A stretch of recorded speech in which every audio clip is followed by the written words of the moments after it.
Well, welcome everyone to this edition of Connected by Community. I'm Brian Ballantyne, and I'm joined with Anthony Colancheco from Ballantyne Capital Advisors. And we're joined here today by Lisa, Lane and Susan Sachs from Project Hope Foundation. Lisa, Susan, thanks for joining us. Thanks for having us. And after joking how all of our names are relatively simple, I don't think I butchered that. You did well. You did so good. For all of our audience, we've had a lot of folks here, and sometimes names are difficult. And when you have some of the Southern dialect that I still have, it can be difficult. So appreciate it. Job. Thank you. You do not sound Southern to me. Well, Listen to me. Well, you got some Southern. That's what I mean. You know, it's funny. This is totally not what we're here to talk about. But while we're on that subject, I never realized I had an accent until I lived in California for a short time. I actually went to school in Fresno State way back, when Moses was here, and that lovely stuff. And back then, I was single at that time. It was a nice way to meet ladies because I didn't know I had an accent. People would come up to me, especially the young ladies, and say, "Where are you from?" So it was pretty cool. Yep. You all have accents to me, just so we're clear. Just so we're clear. I think in our situation, you're the one with the accent. Yeah. We should be talking to him. Yes, absolutely. That's not what this podcast is here about today, but thanks, audience, for being patient with our fun with that. So I guess, first of all, before we dive into what you guys do and what the foundation's all about, tell us a little bit about yourself. Kind of, are you from this area, moved to this area, kids, no kids, family, that kind of stuff? And that is part of our story, really. So I'm Lisa Lane, and I am from South Carolina, grew up on the other side of the state, and then moved here. Used to be a lawyer a long time back, and then became part of a nonprofit organization when my younger son was born, and we discovered that he had autism. So I've got two kids. My older one, Rickson, has given me two beautiful grandchildren, so that's a lot of fun. And then Colby is 27. Awesome. What about you? So I am also from South Carolina, but from the Aiken area. I always tell my husband I married him just so I could move to Greenville because I love Greenville. I have one son, Michael, who will soon be 30, and we met, as Lisa said, because of autism. That is our story. Now, in addition to Michael, I do have a beautiful dog and cat, so those are my other two kids. So I understand how that goes. But I'm a social worker by trade and had a number of years in business working in telecommunications. Awesome. Well, tell us a little bit about Project Hope. How did it get started? You both shared, I think you had children with autism, but how did you guys get started on this project? And maybe not the whole story, but where you are today before we kind of dive deeper into what you do. Well, we started 25 years ago. This is our 25th year celebration. Awesome. So we are very excited to have made it through 25 years. Yeah. And as Susan said, we met as moms who had young children who had recently been diagnosed with autism. And at that time, there were just no services available. And so we did not know one another. We got together looking at a therapy that we decided we needed for our boys. And from that was born this local nonprofit that has lasted now 25 years. Which is unusual. And in the nonprofit world, 10 years for a local nonprofit is pretty good, which speaks, I think, to the need. When we started, autism was relatively rare. Most of the initial talks that we gave were educating people about what is autism, what is the impact. Today, autism is 1 in 44. So it's really reached pretty much an epidemic proportion on occurrences. So the need for what we do has grown astronomically. So we have grown. We're now an organization with 8 campuses. We have campuses throughout the upstate and one in Greenwood because it's not always easy for families to go to one place. So we try to be convenient to families so that we can provide those services. Our therapy program, which is our largest program, we serve about 225 kids every day in that program. It's called Applied Behavior Analysis. So it's an intensive one-on-one therapy, a therapist working with a child, doing lots of fun, interactive teaching opportunities. The goal of that is to help them to learn the skills that they need to be able to live a happy, productive life and to get rid of those or to minimize those skills or those traits that make it hard for them to to be in normal, regular, everyday activities. So we have our therapy program, and then we have 3 other programs. We've got a school. We've got our own accredited school, kindergarten through high school. And then we also support students in local private and public schools. So we serve, I think, about 150 in those arenas. And then we have an adult program that is providing a number of adults with paid employment. We have our own T-shirt printing business, digital T-shirt printing business. So plug there, funded by Hope. Absolutely. And No then, job too small, no job too large. Awesome. yeah, and then we have a community engagement piece. Things like this, where we get to talk to people about what autism is and what the treatments are and what the needs are, and advocacy, because we need support. As Susan said, with 1 in 44 as the current number, we need to prepare to support this population across the spectrum. It is a spectrum, so people are affected in different ways, always in communication and social interaction and behaviors, but to different degrees. So we need to provide the proper supports across that spectrum. I was just ask a question. What is autism? Because you see a lot of different definitions. So Right. I'd love to know from professionals what. It's really considered a neurodevelopmental disorder that affects the person's ability to communicate, always to some degree, whether that is being able to talk.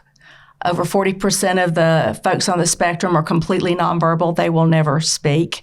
Then we also have those who they may have good language, but they're not conversational. They talk at you, not really with you.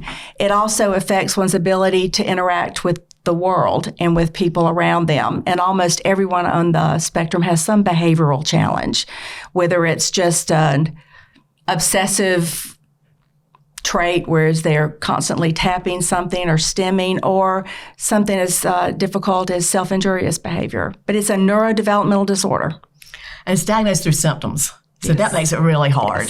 So for those with young children, you usually have a period of typical development, and then somewhere in that 10 to 18 month period, you either start seeing a regression or a lack of developing skills. So it's really tough.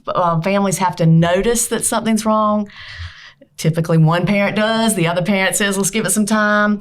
Then you got to go to a pediatrician. The pediatrician then has to refer you to a developmental pediatrician. There are far too few of them. So there's a delay there. And so it's a process. The average age of diagnosis is 4, even though we have symptoms showing up years earlier. And the sad statistic on that is that the quicker we can get that diagnosis and begin treatment, the better the outcomes. We know that if we can begin to serve a child before the age of 3, we're going to see significantly better outcomes than later. Always we will see outcomes. Always we will see improvements. But the biggest bang is if we can get them before age 3. Yeah, this therapy is magical almost. I mean, it's using very simple things that most parents and teachers know about. It's heavily based in reinforcement and going through trials of things, giving repetitions of things, and then shaping up those answers. So it's things that we're all familiar with, but it's done in a very structured way. It's very data driven. But the results are truly amazing. So a lot of those nonverbal kids end up being able to communicate, some verbally and some with communication devices, but still able to communicate. I have 2 young girls. I would just love to know what are some things that as parents what we should be sort of looking at. I have kids under the age of 4. Sure. What should we be sort of? Well, one of the first things that we look at is, do they make eye contact? That's one of the cues. Again, not every child is the same, so you can't say you need these 5 things. So eye contact, not answering when you call their name, listening and hearing something but not you calling to them. A lot of folks look at that inability to play appropriately with toys instead of correct play, like taking a rattle and shaking it or running a car back and forth. Maybe turning something and looking at it, or moving an object back and forth, lining toys up across the window ledge, which is what my son did a lot. So you're looking for those behaviors that are just not quite what you would see. slow language development. One of the things some of our kids experience is something called low tone. They don't walk at own time. But you can't look at that either. It is truly an individualized disability. Do you think with that, I'm curious, well, I bet, I guess I'm asking, I'm stumbling here. Are there parents that both overreact and parents that underreact to these symptoms that they may see? Few overreact. I was going to say nobody wants to see this. No. Now, certainly the problem is these are behaviors that almost every child shows at some point or another. But what happens is that these are getting in the way of development of life. Like failure to use gestures. I don't point to say, look at this, Dad, to share something with us. So it's really hard to know when do I go and when do I step forward and raise some questions. But we encourage anyone that has any concerns, any doubts, just to raise that. Most pediatricians are checking. There's a checklist that they can look at.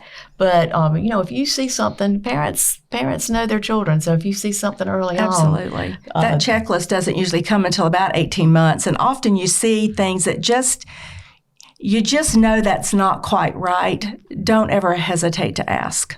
So if a parent, so let's just say they didn't for whatever reason, because like you said, no one wants this to be the case, right? And I'm assuming early intervention's better, as you've already said. Absolutely. But what happens? You make it to 5, 6, 7, 8, maybe even later.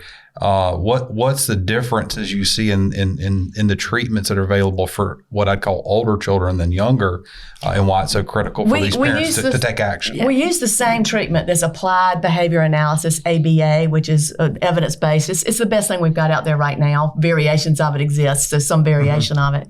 And you can use that across any age. We use those same strategies with our adults. Your wives probably use it with you, and you probably use it with your children. It's that sort of thing of shaping up behaviors to get to skills, but it's just the gap gets bigger. And again, you don't want to say that at a certain age you're not going to make gains. You will, you can, but where you're trying to play catch up at 3 is is much different than when you're trying to play catch up at 10. So it's just, it's helpful to get them in as quickly as we can. Typically, if a child is not being diagnosed until later in life, the symptomology is just a little bit different. It tends to evidence itself more in those social challenges. Your child doesn't know how to play with other kids, or they don't know how to have good conversation with other kids. They're not interested in what somebody else has to say. They just want to share whatever that interest is that they have at that point in time. So often the later it is, it's more of those social issues with some probably communication built into it. So I'm curious, you said now it's 1 in 44, if I remember that number right. And I don't know the science behind it like you guys might. Has it just not been diagnosed? And are you now also seeing adults that never got diagnosed as children being diagnosed? In other words, if we're seeing young children diagnosed at a higher rate, is it really an increase, or is it a misdiagnosis from earlier, or a combination? I think it's both. There is an increase. Yep, Susan and I believe we have definitely seen that the numbers bear that out. That there is an actual increase in incident, but there are adults now, and the criteria have been shaped up over several different iterations of the protocol. So there are adults that are realizing, or people who work with certain adults or families may say that makes sense now as to why life has been hard for this particular person. So there's a little bit of all of that going on. But is there an increase? Yes, there is an increase. There definitely is an increase. And we don't know why. Good. I was going to just ask, are there programs for, you're treating the young kids with autism, but is there programs for the family? That's got to be tough for them, even other siblings as well. You can't just, if you're going to have success, you're not just treating the child, you are treating the family. We are very focused on the family as well as the individual. In fact, we have family, an intervention that we use with our families, family training or family guidance to help that family through. Because if we're teaching skills and shaping skills in our clinical setting or in the school setting, it's not going to really stick unless the parent is following through at home. So you've got to generalize those skills. So we work very hard with the parent to show them what to do. We are so happy that COVID has gotten better enough now that we are back to having monthly team meetings where we're sitting down with those families and with the therapy team to say, okay, let's talk about what's happening at home. What is the biggest challenge for you at home? What would make life better for you at home? Which that's going to vary by the individual's age. And then we work on those skills in a clinical setting and we demonstrate what we're doing because family is important. Siblings are important. We include them in everything we do if that is what the family wants us to do. It's very much driven by family need and family desire. Because you're right, it impacts Yes. the family dynamic dramatically. We have many families who become very isolated. They don't go out because they don't have any sense of the predictability of their loved one's behavior in a social circumstance. As Susan said, the sensory can be a really difficult thing for folks on the spectrum. So you're sitting in a restaurant, a baby starts crying, that may trigger a meltdown that then creates a struggle for the whole family to know what to do. If you've got a sibling who wants to play and the person on the spectrum doesn't know how to engage, it's a little bit hard not to take that personally, emotionally, even though logically why that's happening. So it's important to get everybody on board. Do you think the public is more aware than maybe they were even just a decade ago? Oh, absolutely. Absolutely. I think one wonderful thing, but it also creates some issues, is that there's much more coverage of autistic people on television. So you've got The Good Doctor. At one point, Rain Man was what people knew. Right. Now it's The Good Doctor and Atypical. There's Love on the Spectrum. There's As We See It, which is a great series. all really good and helpful depictions, but it's just important for people to remember it's a spectrum. Mm-hmm. So you've got that group who are struggling with social interaction and the nuances of conversation, but you've also got folks who are trying to get basic communication and self-help skills. And so it's a interesting and maddening spectrum in a lot of ways because everyone has issues, and those issues are difficult, challenging, wherever you are on the spectrum, but they can be quite different. One thing that you mentioned way back when we kind of started, I want to ask a little more about. You mentioned a school. So is this a private school, and what does it do, and where is it located? Tell me a little bit about that. Our school program was the first program that we started with, and we now serve preschool up through high school. It is an accredited school. We have a diploma program, but we are all autism. We serve across the spectrum on that as well. What we've tried to do in our school program, which is located in an absolutely gorgeous facility in Landrum that was donated to us and is 44 acres right at the mountains. It's absolutely gorgeous. Our goal is to serve in a variety of ways. So we have what we call tiers of classrooms. A child can be diploma bound, and you're not going to know this when you start out. You're just not going to know that. That is emerging over time. But we are prepared to provide a mainstream experience with the goal of moving them out into another school. Lisa mentioned earlier that we work with other public and private schools providing support within their classrooms, because our ultimate success is to get that kid out into mainstream life. We also have supportive classrooms and different tiers of that as well, where we're focusing on the individualized needs of the child. So we have our main campus is in Landrum. We also have classrooms in Spartanburg, and we have classrooms in our Woodruff facility. We're either working them toward a diploma, or we will be working toward helping them to find a job and to live as independently as possible. And how many kids are part of that program? Currently, we're serving about 65 kids with the ability to grow. It took a shift in the last few years and focus in that we now serve exclusively kids on the spectrum. We used to do some inclusion as well, but the need was just so great for the kids on the spectrum who could not find other locations to go to that we have an autism focus now. But we do provide a lot of peer interaction. We're providing that mainstream experience, the same curriculum that they would be getting in another school they're getting with us. so that they will be prepared to move to another school if that is a possible outcome. And then I think we're over 100 students that we're helping in Yes. other classroom Yes. settings. So, Awesome. Yeah. Awesome. So if I understood right from our earlier conversation too, this is your 25th year, is that right? It is. So It any is. special things planned this year? Oh, yes. Thank you for asking. Well, we are excited that we'll be having our Evening of Hope, which is a fabulous gala with a live auction, silent auction, and the opportunity to give. We haven't been able to have it for the past 2 years. 2019 was the last one. And that is a huge boost to us emotionally as well as financially. So we are going to be celebrating in a big way on May 7th. And we're making our plans now to have lots of 25th celebrations in conjunction with that existing event. We update our website, Project Hope SC, all the time. We're on Facebook, so we're constantly updating what we're doing with that event. We'll have about 600 folks typically attending it, and we believe in fun raising, not just fund raising.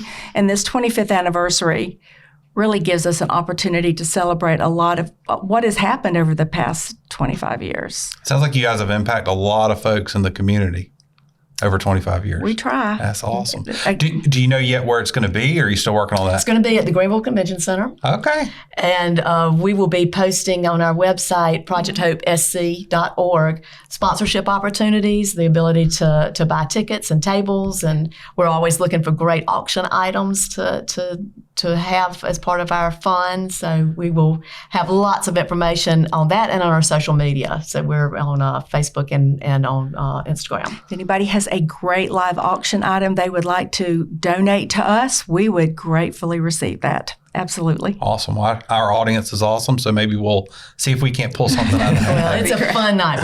We hope people will come and join us. Yeah, absolutely.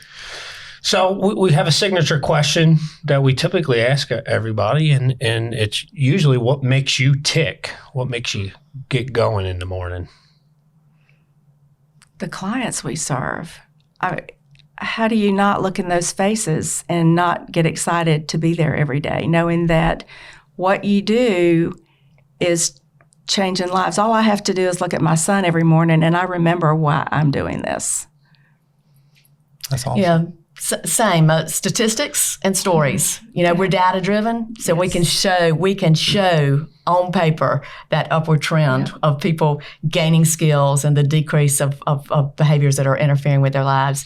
And then just to get those stories, the first sentence of someone who's, a young adult, first time they've ever spoken a whole sentence, or first time a family gets to sit down at a restaurant together, first time, for me, my younger son was able to participate in my older son's wedding and say a blessing. He was nonverbal till age 8. So a lot of great stories. I can only imagine the impact you're having on yourself and others. So that's awesome. So you shared a minute ago where you're going to have information about where the 25th anniversary. I'm not sure if that's the same place, but maybe tell our audience if they wanted to either get involved to help and or if they needed your services, where they could specifically find more information about you guys and what you do. Sure. Everything is on our website. So Project Hope SC, like SouthCarolina.org. And we hope that it's easy to find, but you will be able to reach out to Susan or to me. And there's a section for if you're looking for employment. Just another plug, we need to hire therapists. So we're looking for people who want to make a difference while they're making a living, and we will do the training. It's a wonderful pathway. And we do have that growth for folks who want to move through this discipline. We've got a place for you to give. We've got a place for you to apply for services. So I think everything's right there. Awesome. Well, thanks both of you guys for coming out, and I've learned something here, which is always a good part of this, and hopefully our audience did too. And I wish you success in your 25th year. Thank you. Here in the community. Thanks again. Thank you so much. We appreciate being invited to be here. Absolutely. Well, thanks everyone for joining us for this edition. You can follow us on Facebook, LinkedIn, Instagram, and all the other various podcast platforms. Until we see you next time, go out and make our community great.